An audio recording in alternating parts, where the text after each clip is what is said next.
Dear Jenny, I've been trying to write you this letter for 14 years. Today is my last chance. This afternoon, I will pay for my mistakes with my life.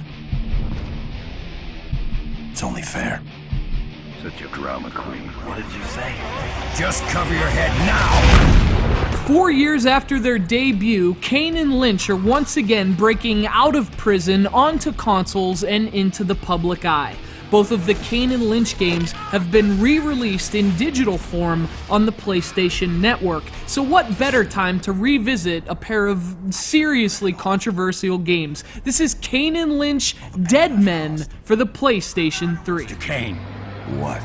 I need you to cover your head. What did you say? Just cover your head now! And it's worth mentioning, this was my first time playing KANE and LYNCH. I didn't have the pleasure of experiencing this game during its original release, so I came into Dead Men with a fresh perspective. And I walked away thinking, oh, so that's what everyone was complaining about. Get on your feet! KANE and LYNCH Dead Men was developed by the same studio known for the Hitman titles, and if not in its gameplay, it shows in the game's grim sense of storytelling. KANE and LYNCH is about two men who are broken out of prison for unknown reasons. One is a dickhead, the other is a psychopath, and, well, they kill lots of people.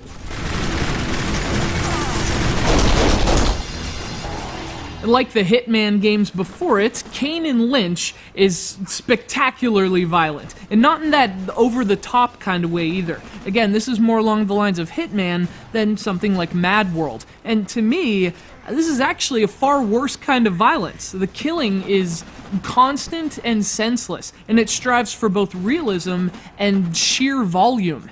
Believe me, the bullets fly as thick as the vulgarities in KANE and LYNCH. Tone is really KANE and LYNCH's most prominent feature. It's a gritty kind of game, the kind that's set in seedy places and introduces you to seedy characters. Characters you will, for the most part, shoot in the face. KANE and LYNCH are intended to be anti-heroes, but to be honest with you, I never had the slightest desire to cheer for them. KANE and LYNCH goes to great lengths to convince you its leading men are badasses, but it does a lot less to convince you they're likable. And unfortunately, they're not. Wouldn't. That's enough. Whoa, she's all limp. I didn't even hit her that hard. It just makes our job easier. But what's interesting, though, is that the game does achieve a compelling story. As you progress, you learn about who KANE and LYNCH are and why they were freed from the prison. This all happens in a very cinematic fashion, with the story mostly unfolding in-game. Rather than rely on cutscenes, the plot actually unfolds during dialogue or even action sequences, and it makes things a lot more interesting for the player. But the problem with Dead Men is its gameplay. This is a cover-and-fire third-person shooter, and unfortunately, it's of the most standard variety. The game does very little you haven't seen before, and its lack of originality is matched by its lack of polish. Its controls are pretty clunky, and its auto-cover system only works occasionally. The game does have a squad mechanic that allows you to direct members of your team, but I found it to be mostly worthless. The good news is that if you ignore your teammates, they'll essentially attack on their own. So those squad commands are basically optional and never feel all that entwined into the game's design. Neither does excitement, for that matter.